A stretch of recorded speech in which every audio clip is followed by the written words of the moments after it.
رحمن یا رحمن ساعدني يا رحمن اشرح صدري قرآن املأ قلبي قرآن واسق حياتي قرآن.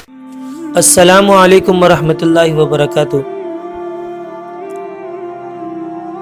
آج آپ کے سامنے مختصر سی بات کریں گے تکبر اور غرور کے بارے میں کہ تکبر اور غرور کرنے کے نقصانات کیا ہوتے ہیں.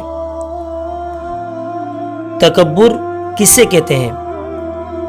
تکبر یہ ہے کہ صحیح بات کو نہ ماننا اور اپنے آپ کو بڑا اور لوگوں کو اپنے سے چھوٹا سمجھنا، اس کو تکبر کہتے ہیں. پیارے نبی حضرت محمد عربی صلی اللہ علیہ وآلہ وسلم نے ارشاد فرمایا، جو شخص تکبر کرتا ہے اللہ تعالیٰ اس کو نیچا کر دیتے ہیں.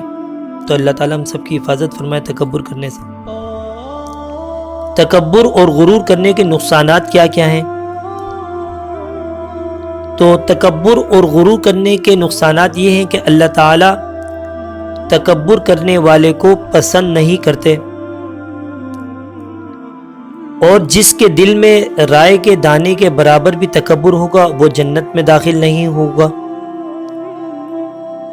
تکبر کرنے والے سے لوگ بات کرنا بھی پسند نہیں کرتے، اور تکبر کرنے والا کبھی بھی ترقی نہیں کر سکتا بلکہ وہ اپنے اوپر فخر کرنے کی وجہ سے پیچھے رہ جاتا ہے.